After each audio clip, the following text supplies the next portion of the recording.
Good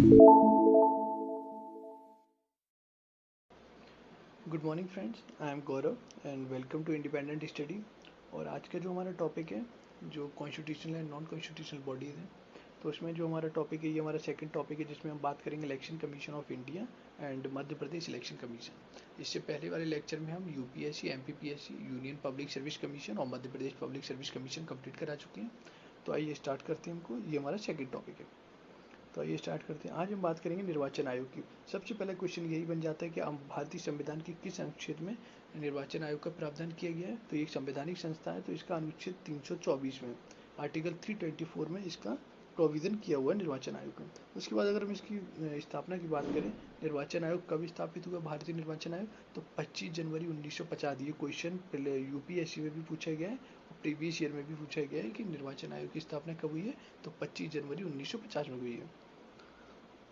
next अगर हम देखें कि इसकी हमें ज़रूरत क्यों पड़ी, देखिए हम थोड़ा इसको इसलिए पढ़ेंगे कि आपको बिल्कुल समझ में आ जाए कि इसका कार्य क्या है और क्या क्वेश्चन है। अगर प्रीलिम्स में वो घुमा के क्वेश्चन भी पूछते हैं, वो भी आपसे बन जाए। तो अगर हम देखें सबसे पहले ये क्यों बना, तो देखिए भारत जो है विश्व का सबसे बड़ा डेमोक्रेटिक कंट्री है और यहाँ पर सबसे बड़ा चुनाव होता है। तो यहाँ पे सबसे बड़ा चुनाव होता है, तो उसमें कोई परेशानी ना आए, उसको चुनाव को संपन्न कराने के लिए देश में स्वतंत्र और निष्पक्ष चुनाव संपन्न कराने के लिए एक बॉडी की ज़रूरत पड़ी, और जो है भारतीय निर्वाचन आयोग, इलेक्शन कमीशन ऑफ इंडिया। समझ में आ गया। देश में स्वतंत्र और निष्पक्ष चुनाव संपन्न कराने के लिए।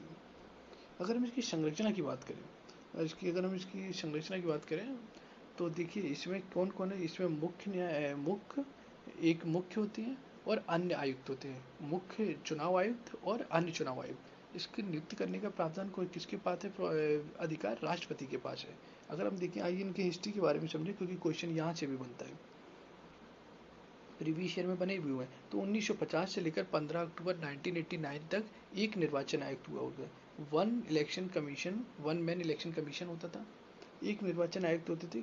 कब से कब तक, 1950 से लेकर 15 अक्टूबर 1989 तक।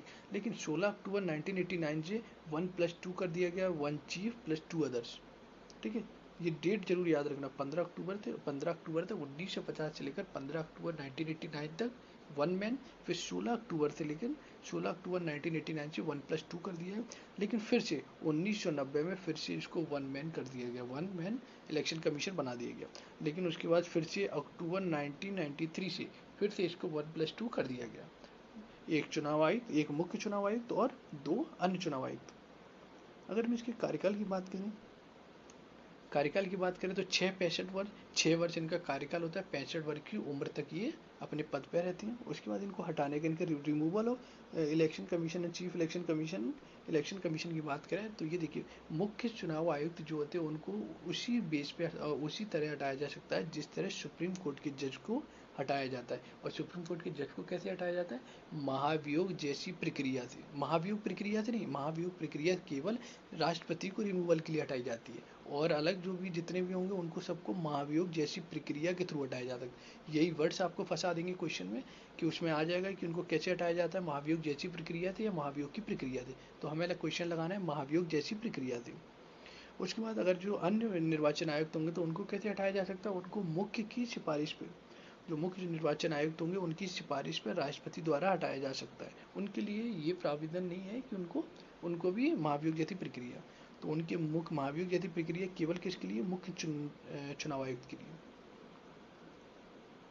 नेक्स्ट अगर हम देखिए ये बहुत इंपॉर्टेंट है, ये क्वेश्चन पूछा हुआ है कि निर्वाचन आयुक्त किसके समकक्ष माने जाते हैं। तो ये मैंने भी आपको बताया, सुप्रीम कोर्ट के जज के समकक्ष माने जाते हैं। उन्हीं के जितना पावर रहता है उनके पास, उन्हीं के जितना स्टेटस रहता है, और उन्हीं की तरह इनको हटाया जा सकता है। तो किसके समकक्ष होती है ये, सुप्रीम कोर्ट के जज के समान। नेक्स्ट अगर हम देखें इनके इम्पोर्ट कि अगर इनकी फंक्शंस क्या हैं, ये जो इलेक्शन कमीशन ऑफ इंडिया है उसका फंक्शन क्या है, क्या करता है, वो क्यों इस्टेब्लिश किया, तो हमने पहले ही पढ़ा था। क्यों इस्टेब्लिश क्यों किया था, क्योंकि स्वतंत्र और निष्पक्ष चुनाव संपन्न कराने के लिए। अब वो कराता क्या क्या क्या है, ये पढ़ेंगे क्यों कराता, क्या क्या कराता है।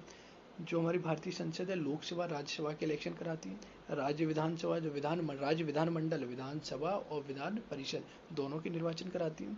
राष्ट्रपति का निर्वाचन और उपराष्ट्रपति का निर्वाचन, तो ये 4 इनके मेन है। संसद, राज्य विधानमंडल, राष्ट्रपति और उपराष्ट्रपति का चुनाव कराती है।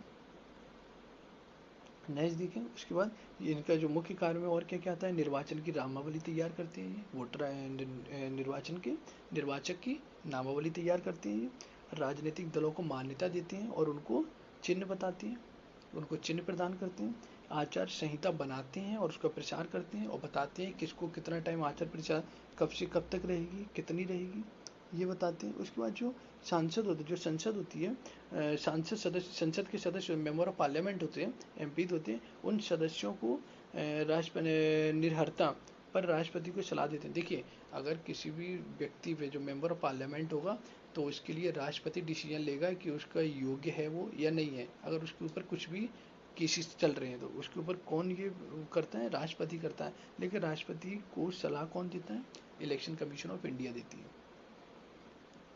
और ऐसी विधानसभा में, विधान परिषद में, विधानमंडल के सदस्यों में कौन करता है, ये राज्यपाल को कौन एडवाइज करता है कि तो ये इलेक्शन कमीशन ही राज्यपाल को वहाँ पे भी एडवाइज करता है उनके भी निर्भरता के लिए।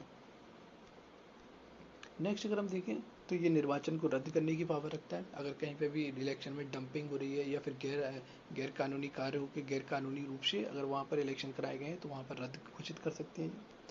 देखिए, और उसके बाद आपातकाल की स्थिति में, आपातकाल की स्थिति अगर कहीं पर राष्ट्रपति शासन लगा हुआ है या फिर राज्यपाल शासन लगा हुआ है तो राष्ट्रपति को ये निर्वाचन कराने के लिए अपनी सलाह देते हैं कि यहाँ अब यहाँ पर स्थिति अनुकूल है और यहाँ पर अब इलेक्शन कराए जा सकते हैं। तो ये इनके कार्य हुए कंप्लीट। अगर हम देखें प्रेजेंट में, देखिए प्रेजेंट में जो हमारे चीफ इलेक्शन कमीशन है वो कौन है, ये हमारे सुनील अरोड़ा जी हैं, हमारे चीफ इलेक्शन कमीशन। उसके बाद हमारे जो सदस्यों की बात करें, हम इलेक्शन कमीशन की बात करें तो ये देखिए चीफ इलेक्शन कमीशन कौन है, सुनील अरोड़ा जी हैं, और इलेक्शन कमीशन कौन कौन है हमारे, अशोक लवासा जी हैं और सुनील चंद्रा जी हैं। तो 1+2 सुनील अरोड़ा जी, अशोक लवासा जी और सुनील चंद्रा जी। अगर हम इनके कुछ जो हिस्ट्री देख लें, इंपॉर्टेंट क्वेश्चन, क्योंकि फैक्चुअल क्वेश्चन यहीं से बन सकता है। तो देखिए, सबसे पहले जो हमारे इलेक्शन कमीशन ऑफ इंडिया के जो हेड थे या चेयरमैन थे तो वो कौन थे, वो हमारे थे सुकुमार सेन। कब से कब तक रहे, 1950 से लेकर 1958 तक। ये चीज़ आप याद रखना क्योंकि फर्स्ट पर्सन है, पूछे जा सकते हैं। उसके बाद सेकंड पर्सन याद रखें, मोस्ट इंपॉर्टेंट सेकंड पर्सन भी याद रखिए आप, कल्याण सुंदरम।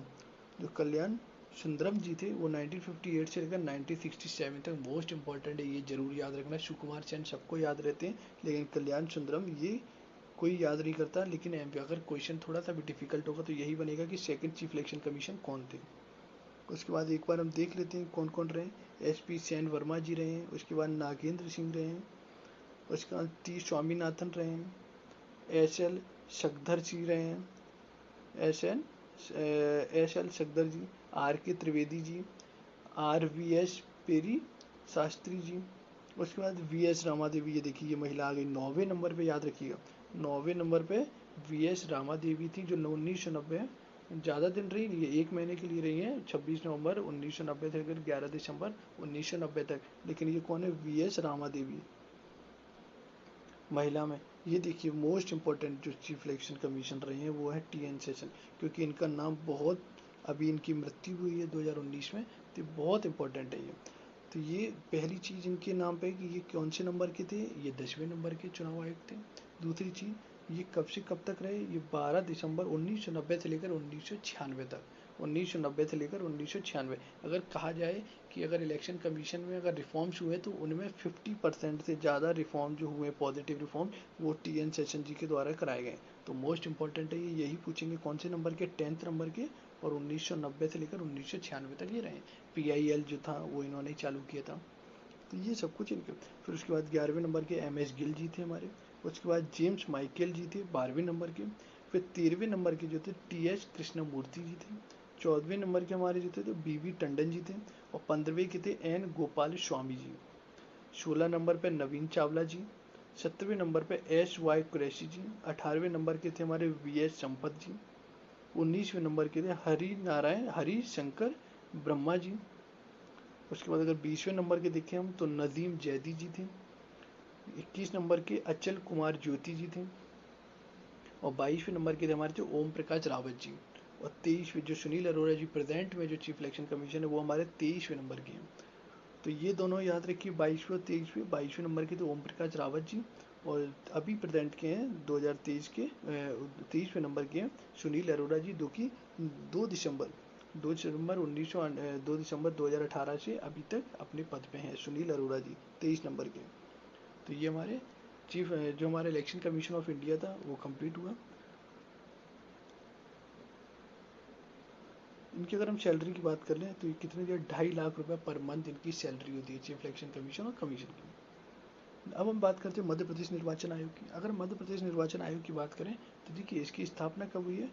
तो मध्य प्रदेश निर्वाचन आयोग की स्थापना के लिए कब वो किया गया था, वर्डिक्ट या फिर जो वो देते हैं हम, तो वो कब किए थे, 1 फरवरी 1994 को ये कहा गया था कि मध्य प्रदेश लोक निर्वाचन आयोग की स्थापना की जाए। और निर्वाचन आयोग की स्थापना कब हुई थी, 15 फरवरी 1994 में। ये चीज़ इसमें इम्पोर्टेंट ये है कि 15 फरवरी 1994 में किसकी स्थापना हुई है, 15 फरवरी 1994 में। नेक्स्ट अगर हम देखें अनुच्छेद, कौन से अनुच्छेद, तो जो मध्य प्रदेश निर्वाचन आयोग की जो स्थापना हुई है वो कौन से आर्टिकल के थ्रू है, 243 टा के थ्रू इसकी स्थापना हुई है मध्य प्रदेश निर्वाचन आयोग की टा, क्योंकि इस बार क्वेश्चन यही पूछे गए हैं। तो ये क्वेश्चन जो डिफिकल्ट क्वेश्चन पूछे जा सकते हैं वो यही है, 243 टा में दिया हुआ मध्य प्रदेश निर्वाचन आयोग की। अगर हम इनके अध्यक्ष की बात करें मध्य प्रदेश निर्वाचन आयोग की, तो देखिए जो वहाँ पर राष्ट्रपति नियुक्त करते थे, यहाँ पर राज्यपाल नियुक्त करते हैं। और प्रथम जो अध्यक्ष है मध्य प्रदेश लोक सेवा आयोग के वो कौन थे, NB लोहानी जी थे। NB लोहानी जो मध्य प्रदेश निर्वाचन आयोग के पहले अध्यक्ष थे, NB लोहानी जी। ये क्वेश्चन प्रीलिम्स में भी पूछा गया है। उसके बाद गोपाल शरण शुक्ला जी हैं। उसके बाद आदित्य विजय सिंह रहे हैं, अजीत रायजादा जी रहे हैं, R परशुराम जी रहे हैं, और वर्तमान में हैं आपके वसंत प्रताप सिंह। मध्य प्रदेश निर्वाचन आयोग के जो वर्तमान में अध्यक्ष हैं वो कौन है, वसंत प्रताप सिंह। अगर हम सचिव की बात करें तो प्रथम सचिव कौन थे, प्रकाश चंद्र। प्रथम थे मेल, मतलब पुरुषों में प्रथम जो थे। अभी तक देखिए यहाँ पे कोई महिला नहीं आई है। उसके बाद अगर सचिव में बात करें तो प्रथम पुरुष में कौन थे, प्रकाश चंद्र जी थे। उसके बाद अगर महिला में प्रथम पूछी जाए प्रथम सचिव तो ये विजया श्रीवास्तव जी थी। उसके बाद अभी तक जो महिलाएं सचिव रह चुकी हैं वो कौन कौन सी, उर्मिला मिश्रा जी, रजनी उइके जी और सुनीता त्रिपाठी जी। अभी तक जो महिलाएं सचिव रह चुकी हैं। नेक्स्ट अगर हम क्वेश्चन ये देखिए, ये देश का, अगर हम इसके बारे में कुछ इंपॉर्टेंट फैक्ट देखिए तो ये देश का प्रथम निर्वाचन आयोग है। मध्य प्रदेश निर्वाचन आयोग जो है वो मध्य प्रदेश में राज्यों में सबसे पहला निर्वाचन आयुक्त है, जिसने पंचायतों में चुनाव अध्यादेश कब जारी किए थे, 15 अप्रैल। फरवरी में इस्टेब्लिश हुआ था और अप्रैल में इसने 1994 में पंचायतों के चुनाव की अधिसूचना करा दी थी कि अब हम पंचायत के चुनाव होंगे। 1994 में अप्रैल में इन्होंने अधिसूचना दे दी थी। देखिए अगर हम इनके कार्य की बात करें, जैसे कि वहाँ पर कार्य की बात करें, तो अगर हम इनके यहाँ के कार्य की बात करें तो आप देखेंगे कि इनके कार्य क्या क्या है। इनके कार्य पंचायती राज के जो इलेक्शन होते हैं, राज्य के अंतर्गत जो इलेक्शन होंगे, पंचायती केवल विधानसभा विधान परिषद के निर्वाचन छोड़ के राज्य में जितने भी छोटे निर्वाचन होंगे वो सब मध्य प्रदेश निर्वाचन आयोग द्वारा कराए जाते हैं, चाहे वो पंचायतों के हों, चाहे वो आपके नगर निगम के हों, चाहे वो आपके जो भी छोटे मोटे चुनाव होते हैं वो सब बेसिकली पंचायतों और नगर निगम के लिए ही इनको एस्टेब्लिश किया गया है, राज्य निर्वाचन आयोग को। अगर अब हम देखें कि देखिए प्रेजेंट में अभी जो हमने बात की थी आपसे, तो अभी जो हमारे निर्वाचन आयोग तो वो कौन है, जो मुख्य निर्वाचन अध्यक्षों की हमने वहाँ पे भी बात की थी, NB लोहानी जी, गोपाल शरण शुक्ला जी, आदित्य विजय सिंह जी, अजीत रायजादा जी, R परशुराम जी और बसंत प्रताप सिंह जी। और अभी प्रेजेंट में कौन है, बसंत प्रताप सिंह जी हैं। और NB लोहानी हमारे प्रथम थे 1994 में, 1994 से लेकर 2000 तक ये रहे हैं। अगर हम कुछ सचिवों की बात करें, देखिए पहले जो हमने वहाँ पे भी पढ़ा था, प्रकाश चंद हमारे पहले सचिव थे। उसके बाद यशपाल कुमार रहे हैं, फिर विजया श्रीवास्तव जी प्रथम महिला है ये। उसके बाद KP Singh, VC Rawat, Rakesh Bansal ji, SP Gupta ji, SP देखिए SP गुप्ता जी और SP सेन जी, SP जैन जी, ये देखिए दोनों सेम नाम है, यही कंफ्यूज करेंगे बस, तो इनको अच्छे से पढ़ना। अरुण तिवारी जी, हीरालाल त्रिवेदी जी, उर्मिला मिश्रा जी, डॉक्टर राजेश राजौरा जी। उसके बाद अनुपम रंजन जी। उसके बाद रजनी उइके जी, शुभम जैन, शुभम जैन जी, सुभाष जैन जी, जीपी श्रीवास्तव जी और सुनीता त्रिपाठी जी। अभी प्रेजेंट में जो हमारी सचिव हैं मध्य प्रदेश निर्वाचन आयोग की, तो वो कौन है? सुनीता त्रिपाठी जी। तो फ्रेंड्स, ये हमारे आज के यूपीएस जो chief election Indian election commission of Madhya Pradesh election commission of India complete हुए। फ्रेंड्स, आप मुझे वहाँ इंस्टाग्राम पे, आप मुझे अनअकैडमी पर भी फॉलो कर सकते हैं। वहाँ पे मैं गौरव शर्मा के नाम से लेक्चर ले रहा हूँ। उसके बाद हमारा इंस्टाग्राम ग्रुप है independent/study365।